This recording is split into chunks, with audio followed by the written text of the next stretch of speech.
Hola amigos, en este vídeo he querido dejar un tema en claro, que ha sido de controversia a lo largo de los años entre católicos y protestantes. Les voy a hablar de los libros deuterocanónicos o también los llamados apócrifos. La Biblia católica y nuestra Biblia son iguales. Usted puede ver estos versículos que le estoy recomendando en su propia Biblia, y verá que dicen lo mismo. ¿Le suenan familiares estas palabras? Es lo que muchos ganadores de almas, y aun escritores de tratados dicen a los católicos al tratar de evangelizarlos. Pero, ¿son en verdad igual la Biblia de los católicos y la Biblia de los protestantes? La respuesta no es tan sencilla. Si solo tomamos en cuenta la buena fe e intención de esos ganadores de almas que dicen que ambas Biblias son iguales, pues al decir eso, están pensando en que la Biblia de los católicos también contiene el plan de salvación, entonces se puede decir que sí son iguales ambas Biblias. Pero al hacer un examen más técnico de las dos versiones de la Biblia, encontramos que no son iguales. No solamente con respecto a los libros apócrifos, que fueron añadidos a la Biblia que ahora usan los católicos, sino con respecto a la adulteración deliberada de pasajes clave de la Loquendo Escritura. Haremos este análisis en dos partes. La diferencia entre la Biblia católica y la Biblia cristiana protestante en cuanto a los libros que componen el canon, y la diferencia en cuanto a versículos deliberadamente mal traducidos en la Biblia católica para apoyar su doctrina. El canon de la Biblia. La mayoría de los cristianos sinceros creen que la única diferencia entre la Biblia católica y la Biblia protestante, usemos mejor la palabra cristiana, que es más correcta, consiste en los libros apócrifos, y que en lo demás están de acuerdo. De ahí que más de las veces la controversia se centra en refutar la afirmación católica de que tales libros deben estar en el canon bíblico. O más específicamente, en el canon del Antiguo Testamento. Haremos también nosotros aquí una exposición sobre este asunto para beneficio de aquellos que desconocen los hechos. ¿Qué son los libros apócrifos? Se les llama libros apócrifos a aquellos libros añadidos a la Septuaginta, versión griega de las escrituras hebreas, y más tarde agregados al canon del Antiguo Testamento a la Biblia católica oficialmente en el Concilio de Trento 1546, bajo anatema para aquellos que se rehusaran a aceptarlos como inspirados a la par del resto de los libros de la Biblia. Los cristianos han preferido usar hasta la fecha el término apócrifos. Apócrifo significa de origen dudoso, falso, falsificado, espurio, porque su autenticidad es muy dudosa, pues ni los primeros cristianos los aceptaron como parte de las escrituras, y aún los judíos palestinos tardaron en aceptarlos. Y eso, no al nivel de las demás escrituras, como los mismos escritores católicos afirman. Los rabinos palestinos no aceptan estos libros los apócrifos como inspirados, una razón quizá sea la fecha tan tardía en que fueron escritos o puestos en circulación de algunos de ellos. Los católicos, no obstante, prefieren llamarlos deuterocanónicos, o sea, reconocidos como canónicos en una fecha posterior. Y a la vez, redefinen la palabra apócrifos diciendo a los católicos que los protestantes los llaman así porque los consideran buenos y útiles para instrucción, pero no tienen la misma autoridad como los otros libros de la Biblia. Pero la verdad es, que ningún cristiano en sus 5 sentidos, que conozca la palabra de Dios y la crea, aceptará los libros apócrifos como buenos y útiles para instrucción. Los libros apócrifos que consisten en Tobías, Judith, Siraco eclesiástico, Sabiduría, Baruch, 1 y 2 de Macabeos, y algunas adiciones a los libros de Daniel y Esther fueron incorporados a las escrituras hebreas en la Septuaginta, o sea, las escrituras que fueron traducidas al griego para beneficio de los judíos en Alejandría, que habían olvidado su idioma nacional, por órdenes de Ptolomeo Filadelfo. Del año 280 al 245 a.C. Estos libros se colaron en la Biblia católica cuando Jerónimo, por orden de la Iglesia católica, los incluyó contra su voluntad en su traducción al latín de la Biblia conocida como la Vulgata a fines del siglo IV. Desde el Concilio de Trento hasta recientemente, la Iglesia católica ha mantenido una actitud de condena hacia aquellos que no querían reconocer su autoridad para definir el canon. Han enseñado a sus seguidores que los protestantes han sido los que le han quitado libros a la Biblia, y que por lo tanto, la Biblia protestante no está completa. Sin embargo, esa actitud ha estado cambiando, y algunos apologistas católicos, en un afán ecuménico, han tratado de explicar con eufemismo la inclusión de los libros apócrifos en su Biblia, sin condenar a los protestantes como los que le han quitado a la Biblia. Pero no hay que olvidar que no se ha levantado el anatema del Concilio de Trento, ni que la Iglesia católica, al buscar el acercamiento con los protestantes, está dispuesta a ceder ni un ápice en lo que ha declarado normativo en su tradición a través de los siglos en que ha existido. Ahora sí.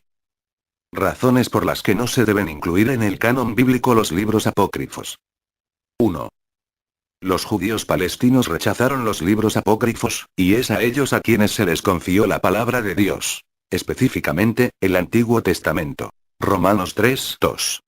De modo que no es la Iglesia Católica Romana la autoridad final para decidir qué libros han de incluirse en el canon bíblico y qué libros no. El mismo San Agustín, padre de la Iglesia Católica, se refiere a este asunto diciendo que estos libros los macabeos son considerados como canónicos por la Iglesia, aunque no por los judíos, debido al relato de los maravillosos sufrimientos de algunos mártires, y en el mismo pasaje los distingue de las Sagradas Escrituras. El gran historiador judío Josefo, se refiere a los apócrifos, en su famoso discurso contra Apión. Desde Artajerjes hasta nuestros días se han escrito varios libros, pero no los consideramos dignos de confianza idéntica a los libros que les precedieron porque se interrumpió la sucesión de los profetas. Esa es la prueba del respeto que tenemos a nuestras escrituras. 2. El Señor Jesucristo y los apóstoles nunca citaron a los libros apócrifos, ni se refirieron a ellos con la misma actitud que el resto de las escrituras hebreas.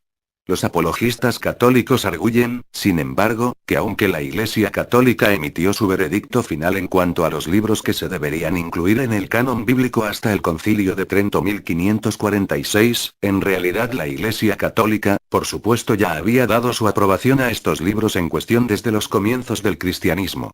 No obstante, la realidad y los hechos demuestran otra cosa. Cierto es que los escritores del Nuevo Testamento citaron a la Septuaginta, pero el hecho en sí no se puede interpretar como un endose incondicional de los apócrifos por los autores sagrados, ni mucho menos que los consideraran inspirados a la par que el resto de los libros del Antiguo Testamento. Pablo, por ejemplo, era un hombre tan culto y versado aún en la literatura griega, que hasta citó a los mismos autores griegos clásicos. Pero no por eso se deben considerar dichas obras como inspiradas divinamente. Otro hecho además, que no puede ser pasado por alto es que aún en la actualidad, no se sabe a ciencia cierta cuándo fueron incorporados los libros apócrifos a la Septuaginta, y el hecho mismo de que Cristo no se refiera a dichos libros, ni a favor ni en contra, es indicativo de que no habían sido aún incorporados. Más bien, la evidencia es que la incorporación de los apócrifos al canon bíblico por la incipiente Iglesia Católica se hizo después que los judíos habían ya fijado su canon hebreo, es decir, nuestro Antiguo Testamento. 3. Los libros apócrifos contienen historias descabelladas. El erudito Paul Henderson Scott comenta por otra parte, en los libros apócrifos nos encontramos en una atmósfera diferente. En el libro de sabiduría se describen las plagas de Egipto con tal riqueza de detalle y belleza que raya en lo fantástico. En Segunda de Macabeos, las apariciones de los jinetes cubiertos con armaduras de oro, ayudando a los judíos a ganar tremendas victorias, se introducen según las costumbres de las leyendas romanas de Castor y Pollux. En Tobías, el método de restaurar la vista a Tobías usando las agallas de un pez bendecido por el ángel Rafael. En Bel y el dragón añadido a Daniel, el profeta Habacuc es llevado por los pelos a Babilonia, volando con un ángel, para alimentar a Daniel en el foso de los leones, y así numerosas inconsistencias y claras falsedades. 4. Los libros apócrifos mismos afirman no ser inspirados. En el segundo libro de Macabeos 15, 37, 38 leemos, yo también terminaré aquí mismo mi relato. Si ha quedado bello y logrado en su composición, eso es lo que yo pretendía. Si imperfecto y mediocre, he hecho cuanto me era posible. Biblia de Jerusalén. Es importante notar que esta cita directa de uno de los apócrifos se puede aplicar a todos los demás, ya que todos esos libros siempre se han manejado como un todo, un conjunto. 5. Los libros apócrifos contienen profecía falsa y contradicciones. En Baruch 6:2 una vez llegados a Babilonia, estaréis allí muchos años y por largo tiempo, hasta 7 generaciones, pero después yo os sacaré de allí en paz. Una vez más Scott dice al comparar los dos libros de los Macabeos, vemos que no están de acuerdo en muchos lugares y que incluso el autor confiesa sus graves defectos. 6. Los libros apócrifos contienen un mensaje de salvación falso. En Tobías capítulo 12, versos 8 y 9 se lee buena es la oración con ayuno. Y mejor es la limosna con justicia que la riqueza con iniquidad. Mejor es hacer limosna que atesorar oro. La limosna libra de la muerte y purifica de todo pecado.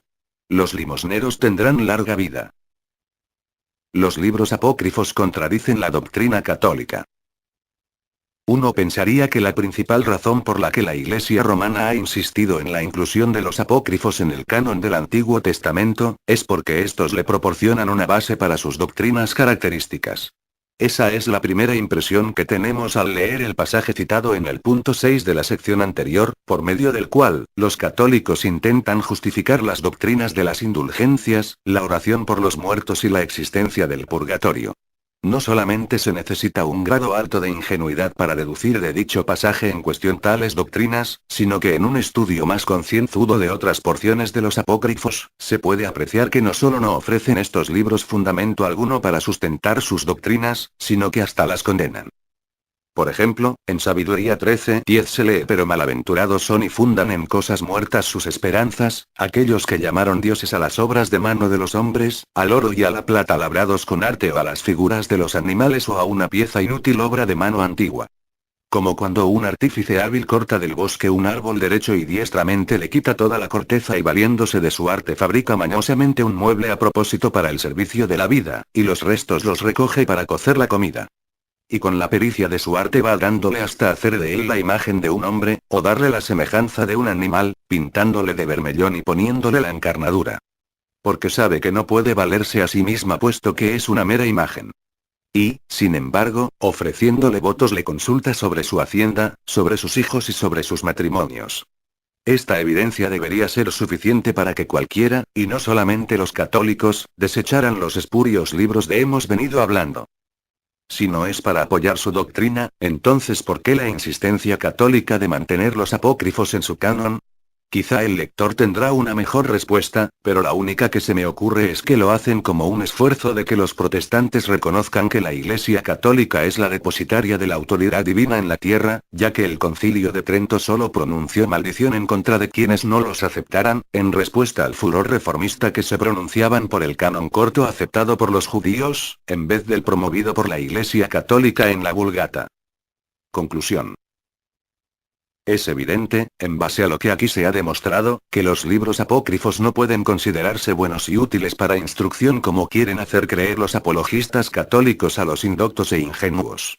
Más bienaventurada hubiera sido la humanidad entera si la Iglesia Católica hubiera atendido a las palabras de San Jerónimo Católico, quien, como ya se indicó arriba, tradujo, en contra de su voluntad, la versión latina de las Escrituras llamada Vulgata, cuando dijo: los libros apócrifos son como el loco vagar de un hombre cuyos sentidos lo han abandonado, y aconseja que se eduque a una jovencita llamada Paula para evitar todos los libros apócrifos, y si alguna vez desea leerlos, no por la verdad de sus doctrinas sino por respecto a sus maravillosos relatos, que se dé cuenta de que no fueron escritos realmente por aquellos a quienes se atribuyen, que hay en ellos muchos elementos defectuosos, y que se requiere mucha pericia para buscar el oro entre el fango.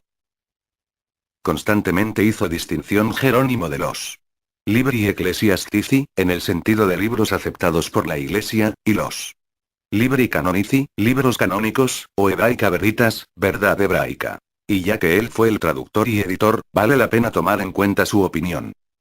El canon del Nuevo Testamento no ha estado en discusión entre los católicos y los cristianos. Pero como ya se señaló anteriormente, muchos ignoran que la Iglesia Católica ha adulterado deliberadamente algunas porciones de la Escritura para su propia conveniencia y perdición. Pero eso será tema de la segunda parte de este vídeo. Esta información basta y sobra para entender que los libros deuterocanónicos no deben de considerarse con el mismo grado de inspiración divina que los canónicos hebreos. Continúa en la segunda parte.